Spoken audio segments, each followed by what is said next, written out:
له فلا مضل له ومن يضلله فلا هادي له ونشهد أن لا إله إلا الله وحده لا شريك له ونشهد أن سيدنا ومولانا محمدا عبده ورسوله أما بعد فإن خير الحديث كتاب الله وخير الهدي هدي محمد صلى الله عليه وسلم وشر الأمور محدثاتها كل محدثة بدعة وكل بدعة ضلالة وكل ضلالة في النار. أعوذ بالله من الشيطان الرجيم. بسم الله الرحمن الرحيم. يا أيها الذين آمنوا أطيعوا الله ورسوله ولا تولوا عنه وأنتم تسمعون ولا تقولوا كالذين قالوا سمعنا وهم لا يسمعون إن شر الدواب عند الله الصم البكم الذين لا يعقلون ولو علم الله فيهم خيرا لأسمعهم ولو أسمعهم لتولوا وهم معرضون. يا أيها الذين آمنوا استجيبوا لله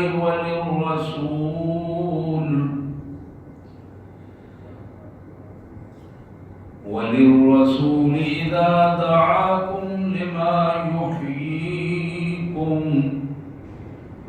واعلموا أن الله يحول بين المرء وقلبه وأنه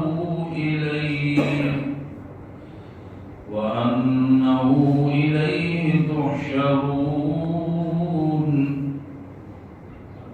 واتقوا فتنة لا تصيبن الذين ظلموا منكم خاصة واعلموا أن الله شديد العقاب. آمنت بالله صدق الله العظيم. اللهم صل على سيدنا ومولانا عبدك ورسولك وحبيبك محمد النبي الأمي وعلى آله وأصحابه وبارك وسلم. اللهم صل على جميع الأنبياء والمرسلين وعلى الملائكة المقربين وعلى سائر الصحابة والتابعين وعلى عباد الله الصالحين. اللہ کے پاک کلام قرآن مجید میں یہ 9 پارہ ہے اور سورہ انفال کی آیت نمبر 20 سے 25 تک. سورہ انفال 9 پارہ، سورہ انفال کی آیت نمبر 20 سے 25. آئیے سب سے پہلے ان آیات کا مفہوم اور ترجمہ انشاءاللہ اور پھر اس کے پس منظر میں آج کی ہماری گفتگو اس حوالے سے رہے گی کہ روزے کا اصل مقصد کیا ہے. رمضان المبارک کس چیز کو بندے میں پیدا کرنا چاہتا ہے اور اسے مستقل رکھنا چاہتا ہے، وہ بنیاد کیا ہے، اور اس کے حوالے سے اللہ اور اللہ کے رسول صلی اللہ علیہ وسلم کی بنیادی ہدایات ہمارے سامنے کیا ہیں. آئیے سب سے پہلے ان آیات کا مفہوم. اللہ کے مبارک نام سے بڑا مہربان، بہت زیادہ رحم کرنے والا ہے. اے ایمان والو، اللہ کا حکم مانو اور اس کے رسول صلی اللہ علیہ وسلم کی اطاعت کرو. اللہ اور اس کے رسول کے حکم سے منہ مت پھیرو جبکہ تم توجہ سے بات سن رہے ہو تو سننے کے بعد منہ پھیر لینا یہ درست رویہ نہیں ہے۔ اور تم ان لوگوں کی طرح نہ ہو جاؤ جنہوں نے کہا کہ ہم نے سن لیا ہے، وَهُمْ لَا يَسْمَعُونَ، حالانکہ وہ حقیقی طور پر نہیں سن رہے تھے، انہوں نے توجہ سے بات نہیں سنی۔ اور اصل بات یہ ہے ان شر الدواب عند اللہ الصم البکم، اللہ کے ہاں تمام جانداروں میں بدترین لوگ وہ ہیں جو صلاحیتیں رکھتے ہوئے گونگے بہرے بن جائیں، الذین لا یعقلون، سمجھ رکھتے ہوئے عقل سے کام نہ لیں۔ یہ تمام انسانوں میں، جانوروں میں بدترین ایسی مخلوق ہے کہ جو آنکھیں، کان، دل، دماغ رکھتے ہوئے پھر ان سے کام نہ لیں۔ وَلَوْ عَلِمَ اللَّهُ فِيهِمْ خَيْرًا لَأَسْمَعَهُمْ، اگر اللہ ان میں کوئی بہتری کی کیفیت پاتا تو ضرور ان کو ہدایت دے دیتا اور انہیں سنوا بھی دیتا، لیکن حقیقت یہ ہے کہ وَلَوْ أَسْمَعَهُمْ، اگر وہ ان کو سنوا بھی دیتا، یہ توجہ کر بھی لیتے، ان کا رویہ یہ ہے کہ لَتَوَلَّوْا وَهُمْ مُعْرِضُونَ، منہ پھیرے ہوئے، اعراض کیے ہوئے، اس حکم کو نہ ماننے کا رویہ رکھتے ہوئے اپنی زندگی یہ گزار رہے ہیں۔ اس سے اگلی آیت میں قرآن مجید دوبارہ ایمان والوں سے خطاب کرتا ہے۔ پہلا خطاب ایمان والوں سے تھا اور پوری صورتحال بتائی گئی، اب دوبارہ پھر نام لے کر پھر بتایا گیا، یا ایھا الذین آمنوا، اے ایمان والو، اللہ اور اس کے رسول کی طرف جب تمہیں بلایا جائے، اذا دعاکم لما یحییکم، تمہیں بلایا جائے کہ آؤ اللہ اور اس کے رسول کی بات مانو اور اپنی زندگیوں کو سنوارو، لما دعاکم لما یحییکم، ایسی دعوت جس سے تمہاری زندگیاں سنور جائیں، دنیا سنور جائے، آخرت سنور جائے۔ اس کیفیت کو اللہ تبارک و تعالیٰ نے فرمایا کہ ذرا ہوش و حواس سے لو، اس دعوت پر غور کرو، وَاعْلَمُوا أَنَّ اللَّهَ يَحُولُ بَيْنَ الْمَرْءِ وَقَلْبِهِ۔ جب بندہ اللہ کی اس دعوت کو قبول کرتا ہے، اللہ فرماتے ہیں کہ میں پھر اس بندے اور اس کے دل کے درمیان رکاوٹ بن جاتا ہوں کہ وہ کسی بھی غلط رویے کو اختیار نہیں کرتا۔ وَاعْلَمُوا وَأَنَّهُ إِلَيْهِ تُحْشَرُونَ، اور سب میرے بندوں کو یہ معلوم ہونا چاہیے کہ انہیں لوٹ کر بلا کر اکٹھے ہو کر میرے پاس ہی آنا ہے۔ حضرات یہ آخری آیت ہے جو اس حوالے سے بڑی اہمیت رکھتی ہے۔ وَاتَّقُوا فِتْنَةً لَا تُصِيبَنَّ الَّذِينَ ظَلَمُوا مِنكُمْ خَاصَّةً، ایمان والو بچ جاؤ آزمائش کے اس دور سے کہ جس میں صرف ظالموں کی پکڑ نہیں ہوگی بلکہ ظالموں کے ساتھ ان کا ساتھ دینے والے، اس کی سوچ رکھنے والے، ان کے سہولت کار بھی اسی طرح پکڑے جائیں گے۔ وَاتَّقُوا، بچ جاؤ، بچ جاؤ، فتنہ اس آزمائش کے دور سے، فتنے کے اس دور سے، آزمائش کے دور سے، لا تصیبن الذین ظلموا منکم خاصہ، جو صرف تم میں سے ظالموں کو پکڑ نہیں ہوگی بلکہ ظالموں کے ساتھ ان کے بیٹھنے والے، ان کے دوست، ان کے احباب، ان کے سہولت کار، ان پہ خرچ کرنے والے، ان کا احترام کرنے والے، ان ظالموں کو بھی اسی لائن میں لگایا جائے گا اور ان کی پکڑ بھی اسی طرح ہوگی۔ وَاعْلَمُوا أَنَّ اللَّهَ شَدِيدُ الْعِقَابِ، اور یہ بات بھی تمہارے ذہن میں رہنی چاہیے کہ اللہ جب پکڑتا ہے تو پھر اس کی سزا بڑی سخت ہوتی ہے۔ جب تک وہ ڈھیل دے دے، چھوٹ دے دے یقیناً، لیکن جب وہ پکڑ لے گا، اپنی گرفت کر لے، اس کی گرفت بڑی مضبوط ہے، کوئی قوت اس کی گرفت سے چھڑانے والی نہیں ہے۔ نستغفر اللہ و نتوب الیہ یا ارحم الراحمین یا ذا الجلال والاکرام۔ حضرات، رمضان المبارک کی ان خوشیوں میں اور ان اللہ کی رحمتوں، برکتوں اور مغفرتوں کے ماحول میں سخت باتیں کرنا، توجہ دلانا بعض اوقات عجیب معلوم ہوتا ہے، لیکن حقیقت یہ ہے خیر خواہی کے ساتھ اپنے ماحول کو درست کرنا، خیر خواہی کے ساتھ گرتے ہوئے کو تھامنے کی کوشش کرنا، خیر خواہی کے ساتھ آگ میں جھونکے جانے والے قوم کو بچانے کی کوشش کرنا اور آگ کی بجائے ان کو جنتوں کا راستہ دکھانا، یہ قرآن مجید کا طریقہ ہے۔ رمضان المبارک اور اس کے علاوہ جو عبادات ہمارے سامنے قرآن رکھتا ہے، نماز ہے، زکوٰۃ ہے، حج ہے، جہاد ہے اور بہت ساری عبادات جو مختلف حوالوں سے ہمارے سامنے ہیں، ان سب میں ایک چیز کام کر رہی ہے جس کا بنیادی فرق یہ ہے کہ بندہ ہر وقت اللہ کے حضور الرٹ ہو کر اس کی محبت اور اس کے خوف کی کیفیت میں رہے اور اپنی آخرت کو بچانے کی کوشش کرے۔ اس کا دوسرا نام تقویٰ ہے۔ رمضان المبارک کا ذکر کرتے ہوئے بھی سورہ بقرہ میں قرآن مجید نے آخر میں ایک روزے کا ذکر کیا، رمضان کا ذکر، اس ماحول کا ذکر کیا اور پھر ساتھ ہی بتایا کہ لعلکم تتقون۔ ہم یہ چاہتے ہیں کہ تمہارے اندر تقویٰ پیدا ہو۔ میرے انتہائی قابل احترام بھائیوں اور بہنوں، تقویٰ دو طرح پر سمجھا جا سکتا ہے، ایک ہے انفرادی تقویٰ اور ایک ہے اجتماعی تقویٰ۔ تقویٰ کے لفظی معنی ہے بچا لینا، بچ جانا، ڈر جانا۔ ڈر جانے کی دو کیفیات ہیں، ایک کیفیت یہ ہے کہ بندہ مار سے ڈر جائے، جرمانے سے ڈر جائے، خوف زدہ ہو۔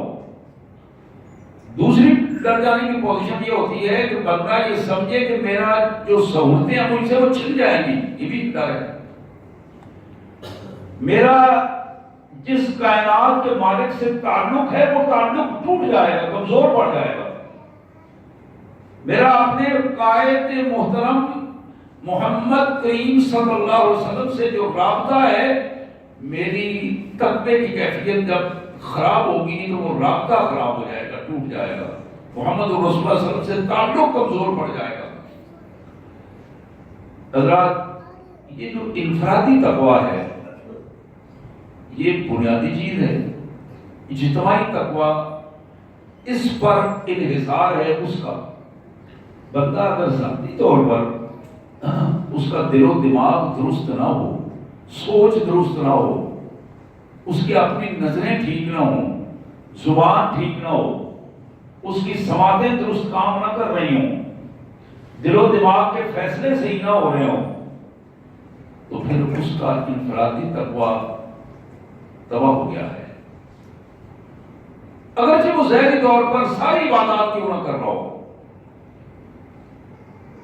ہمارا سب سے بڑا مسئلہ یہ ہے کہ ہمارا انفرادی تقویٰ جو ہے اس میں دراڑیں آ گئی ہیں۔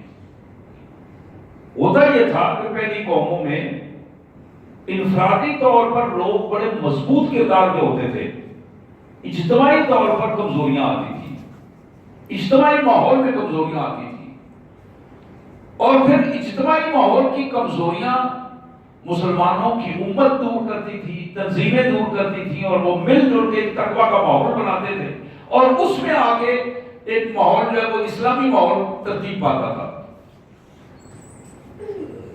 آج سب سے زیادہ جو بنیادی ضرورت ہے وہ انفرادی تقویٰ کی ہے، اور روزہ انفرادی تقویٰ پیدا کرتا ہے۔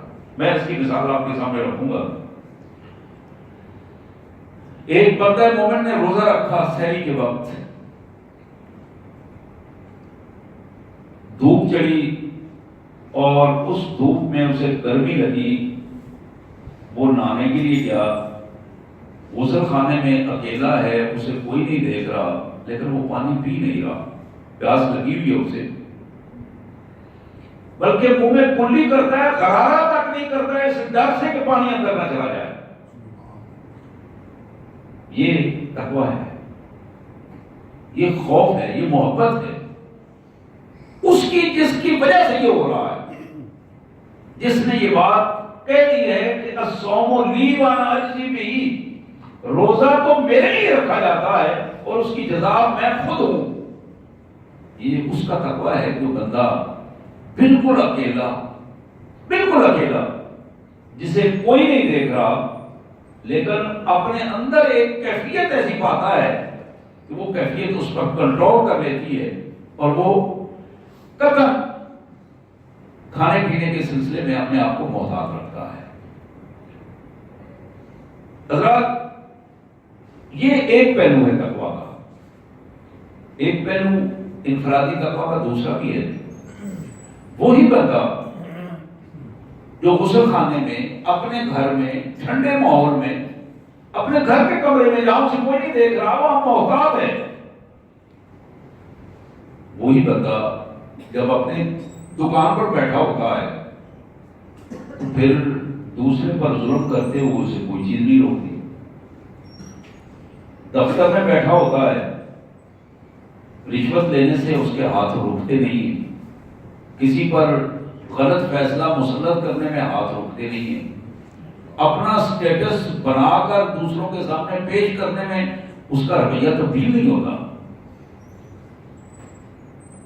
وہی بندہ جب راستے میں ایک دوسرے سے ملتا ہے، اس کے بارے میں تبصرہ کرتا ہے تو اس کی زبان رکتی نہیں، دوسرے کے بارے میں چغلی کھانے سے، غیبت کرنے سے، جھوٹ بولنے سے، الزام تراشی کرنے سے۔ یہ جو دورہ معیار ہے، اس دورہ معیار کو اسلام نے سب سے زیادہ خطرناک قرار دیا ہے۔ یہ دورہ معیار ہے، یعنی کہاں ایک جگہ پر بندہ پوری قدرت رکھتا ہے اور وہاں وہ کھاتا پیتا نہیں ہے، اور ادھر بھی وہی پوزیشن ہے کہ وہ اپنی زبان کو کنٹرول کر سکتا ہے لیکن نہیں کرتا، اپنی نگاہ کو کنٹرول کر سکتا ہے لیکن وہ نہیں کرتا۔ ایک سائڈ پہ تو اپنے آپ کو سیو کر لیتا ہے، دوسری سائڈ سے اپنے آپ کو ڈیمیج کرتا چلا جاتا ہے، اس حد تک ڈیمیج کرتا ہے کہ بالآخر اس کی شخصیت کے اندر اس کی عبادات، اس کی اخلاقیات، اس کے معاملات سارے کے سارے دفن ہو کر رہ جاتے ہیں۔ حضرات، یہ ضرورت ہے انفرادی تقویٰ کی۔ نبی رحمت صلی اللہ علیہ وسلم ایک دن تشریف فرما تھے، یہ جناب شفیع بن ماتے رضی اللہ تعالیٰ عنہ کی یہ روایت ہے، ترغیب و ترہیب میں حدیث کی کتاب میں موجود ہے۔ نبی صلی اللہ علیہ وسلم تشریف فرما تھے تو آپ نے ذکر فرمایا 4 آدمیوں کا، 4 قسم کے آدمی جو جہنم میں پھینکے جائیں گے، جہنم میں پھینکے جائیں گے۔ اور یہ 4 آدمی جب جہنم میں پھینکے جائیں گے، 4 قسم کے لوگ، یہ اتنا شور شرابہ ڈالیں گے کہ جہنم میں جن کو جہاں جہاں سزا مل رہی ہوگی وہ بھی پریشان ہو جائیں گے کہ ان کو کیا ہو گیا، یہ تو بہت زیادہ ان کے ساتھ، اور ان کی حالت یہ ہوگی کہ یہ کھولتے ہوئے پانی میں جھونکے جائیں گے، ابلتا ہوا کھولتا ہوا پانی، اور اس پانی میں سختی کے ساتھ کبھی ادھر دوڑ رہے ہوں گے، کبھی ادھر دوڑ رہے ہوں گے، اور آگ ہوگی اور پانی ہوگا، اور اس کیفیت میں، اور ان کا شور شرابہ، ویل ویل کے الفاظ۔ جہنم والے لوگ پوچھیں گے یہ کون لوگ ہیں؟ انہیں جواب دیا جائے گا کہ یہ لوگ جن کو تم دیکھ رہے ہو کہ آگ کے صندوق میں بند ہیں، آگ کے صندوق میں بند ہیں، اور پھر اس صندوق کو آگ اور پانی میں پھینک دیا گیا، اور پھر وہ صندوق میں آگے پیچھے دوڑتا چلا جا رہا ہے، اور وہ آو فغاں اور شور اور اس اذیت کی کیفیت کی آوازیں نکل رہی ہیں اس سے، یہ میری امت کے وہ لوگ ہیں جو لوگوں کی امانتیں واپس نہیں کرتے تھے۔ یہ میری امت کے وہ لوگ ہیں جو لوگوں سے قرض لے کر واپس نہیں کرتے تھے، لوگوں کے حقوق پر ڈاکہ ڈالتے ہوئے ان کو کوئی حیا، کوئی ڈر، کوئی خوف نہیں ہوتا تھا۔ وہ آگ تھی جو اکٹھی کر کے انہوں نے اپنی زندگی میں اکٹھی کی اور اپنی اولاد کے لیے وہ اکٹھی کر کے چھوڑ گئے، اور پھر اپنے لیے قبر اور جہنم کی کیفیت کو انہوں نے ذلت اور رسوائی اور تباہی کا سامان بنا دیا۔ یہ چاروں لوگ جن کی ذکر کیا جا رہا ہے، یہ چاروں لوگ کافر یا مشرک نہیں ہوں گے، امت محمد صلی اللہ علیہ وسلم کے لوگ ہیں یہ جن کے بارے میں بات ہو رہی ہے۔ دوسروں کے بارے میں ایک بڑی عجیب کیفیت یہ ہوگی، یعنی ایک قسم کے وہ لوگ جو آپ کے صندوق میں بند ہوں گے، دوسری قسم کے وہ لوگ جو اپنی انتڑیوں کو سنبھالتے ہوئے، انتڑیاں پیٹ سے نکل جائیں گی، ان کو سنبھالتے ہوئے اس اذیت کی کیفیت میں پھر دوڑ بھاگ رہے ہوں گے اور شور شرابہ کر رہے ہوں گے۔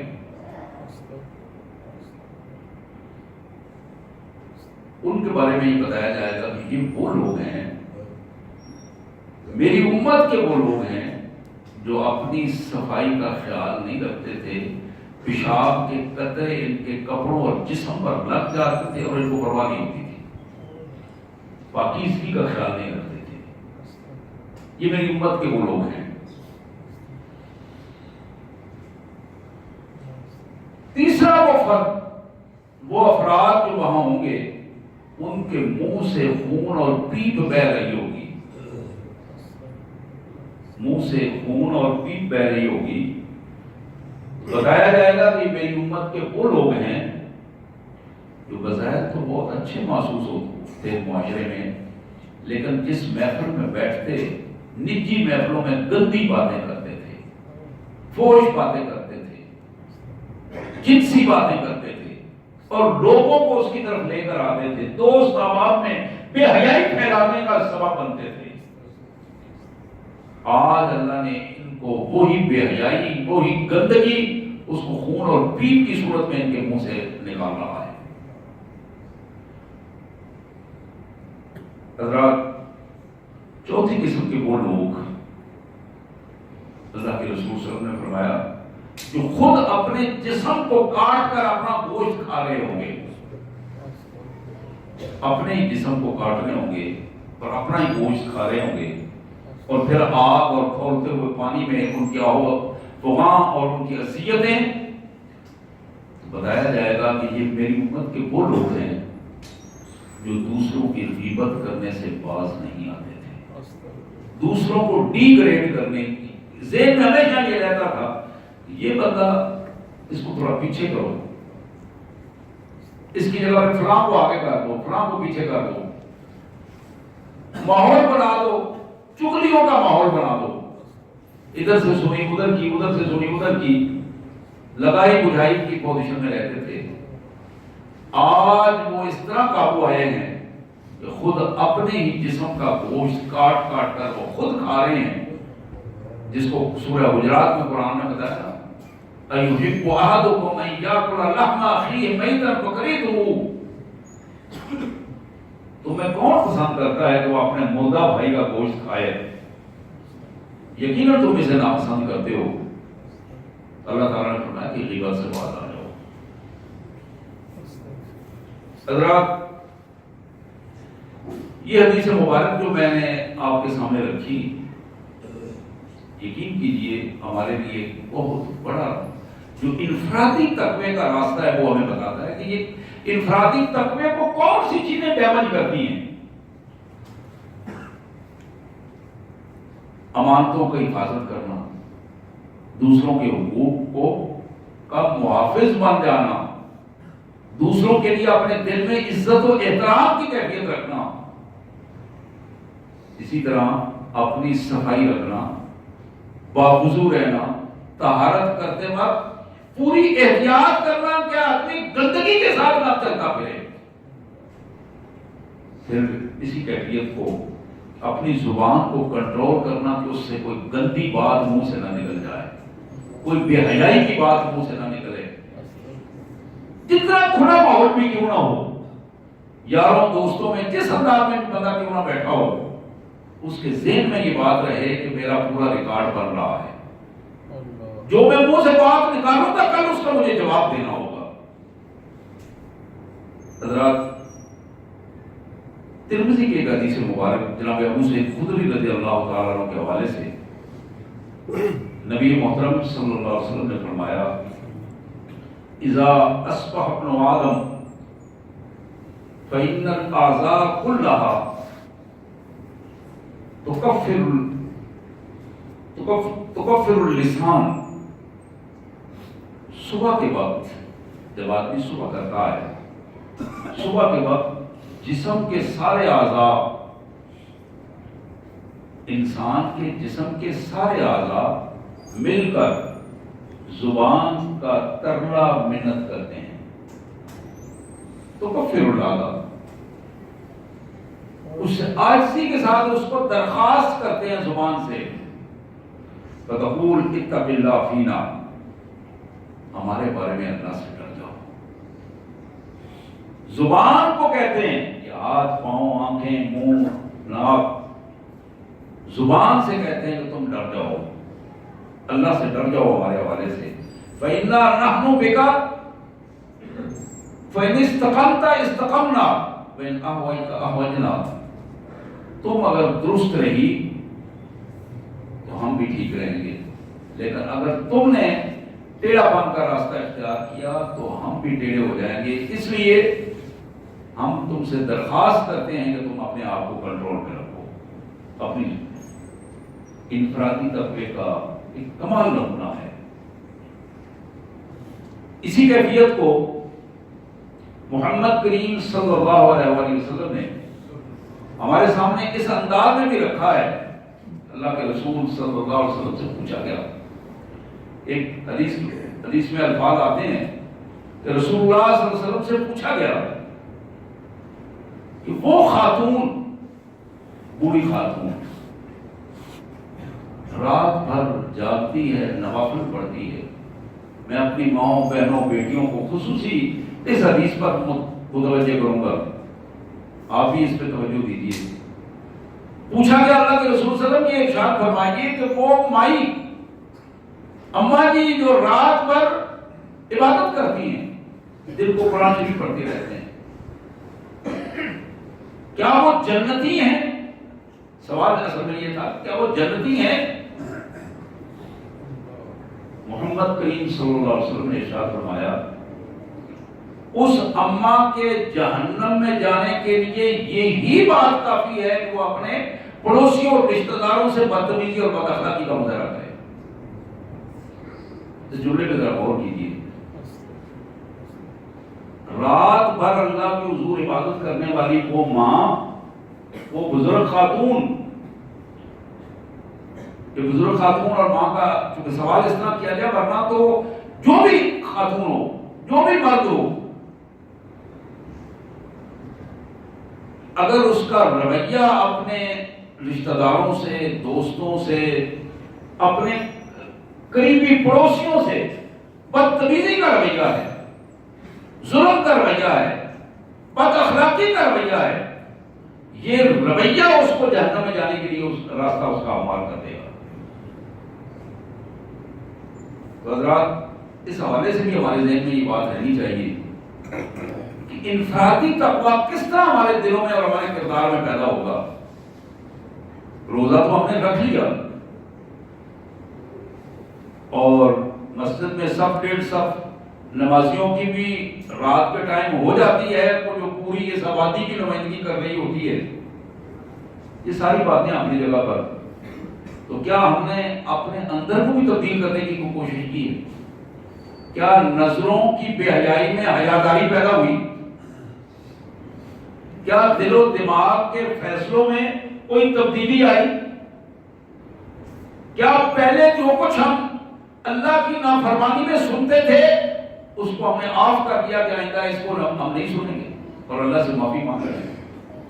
کیا ہاتھوں کے مظالم نے وہ ظلم کرنا چھوڑ دیے جو اس سے پہلے ظلم کرتے تھے؟ کیا قدموں نے برائی کی طرف چلنا چھوڑ دیا؟ حضرات، یہی وہ بنیادیں ہیں جس کو انفرادی طور پر ہمارے سامنے رکھنے کے لیے اللہ کی قرآن نے ان چیزوں کو ہمارے سامنے رکھا۔ اور بڑی خوبصورت بات محمد کریم صلی اللہ علیہ وسلم نے فرمائی، ترمذی کی یہ حدیث جناب ابو ہریرہ رضی اللہ تعالیٰ کی روایت، من حسن الاسلام المرء ترکہ ما لا یعنیہ، بندہ مومن کے اچھے اسلام کا بہترین نمونہ یہ ہے کہ وہ ہر اس چیز کو چھوڑ دے جو اس سے غیر متعلق ہے، جس کا اس سے تعلق نہیں بنتا، جس کا اس سے کوئی مقصد نہیں ہے، اس کا تعلق نہیں ہے، اس کو چھوڑ دے تاکہ کم از کم اس کی زندگی کا ایک پورا حصہ محفوظ ہو جائے۔ ہمارے یہاں رویہ یہ ہے کہ جس سے ہمارا کوئی تعلق نہیں ہوتا، ایک قدم آگے ہم اس پر قبضہ کرنے کی کوشش کرتے ہیں، جس سے تعلق نہیں ہوتا وہاں آگے ٹانگ اڑانے کی کوشش کرتے ہیں۔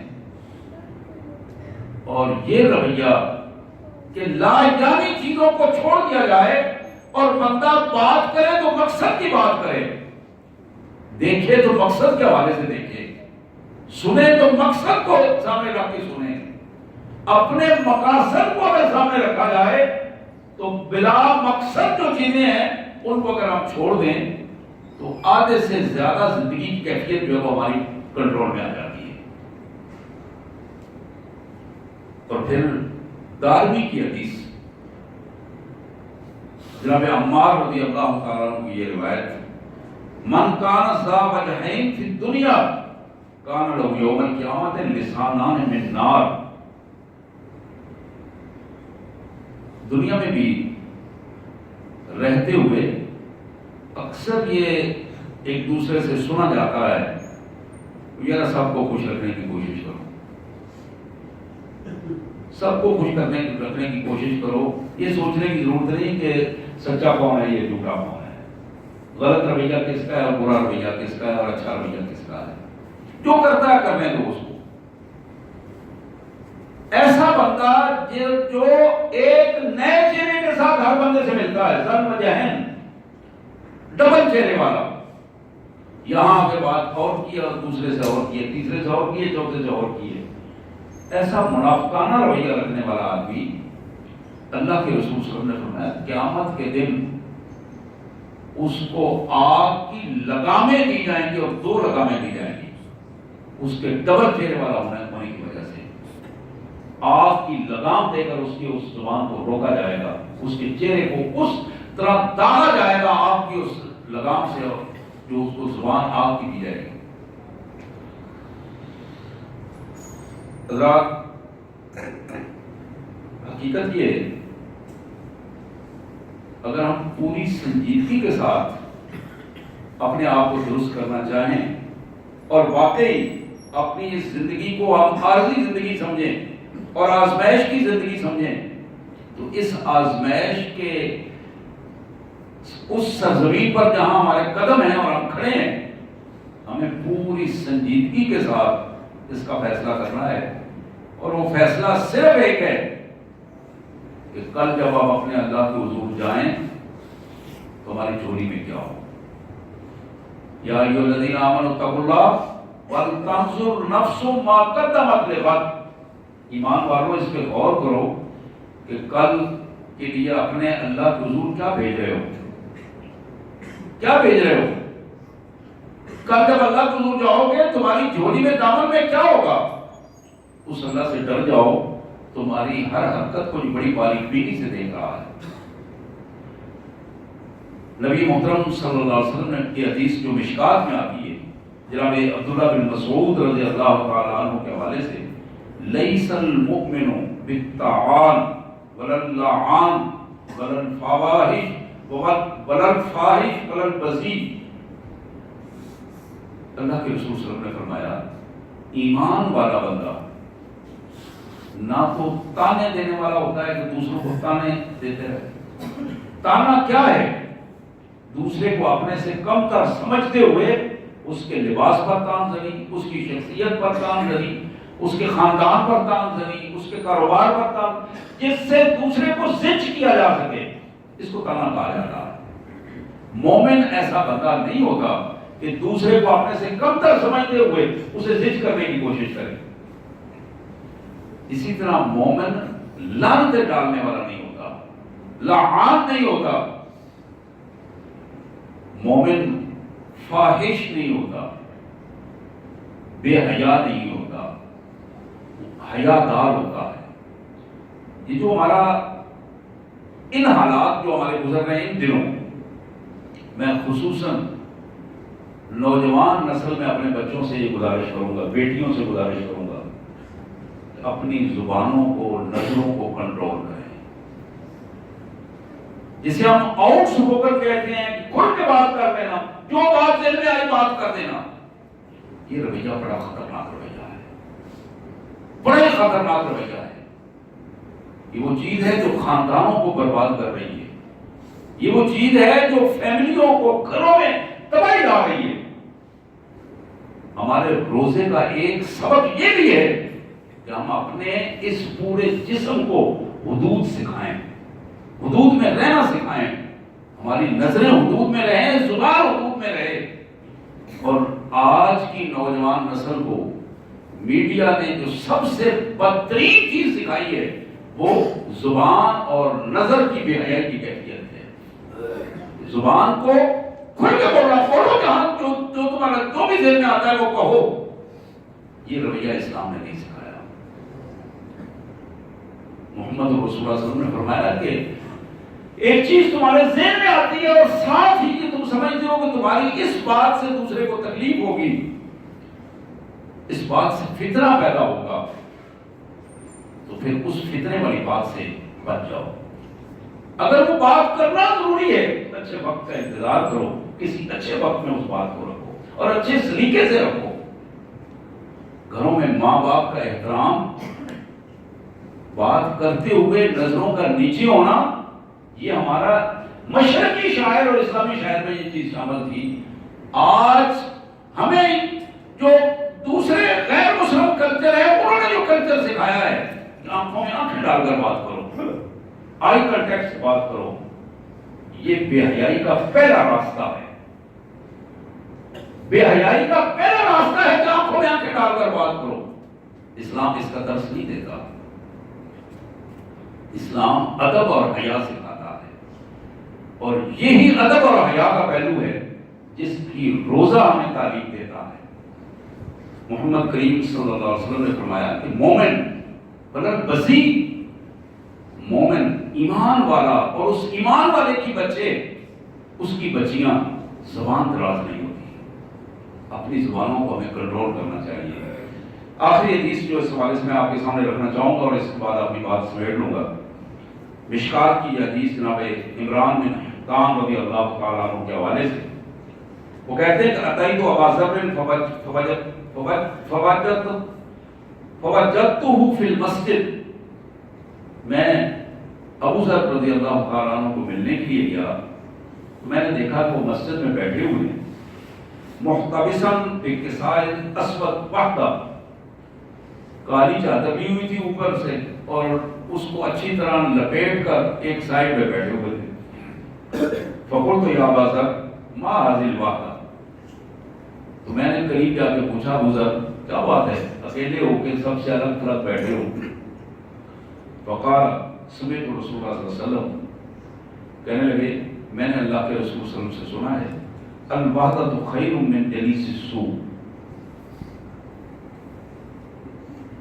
اگر ماحول میں کسی وقت کوئی اچھا دوست نہ مل رہا ہو تو اس سے اکیلا بیٹھنا زیادہ بہتر ہے.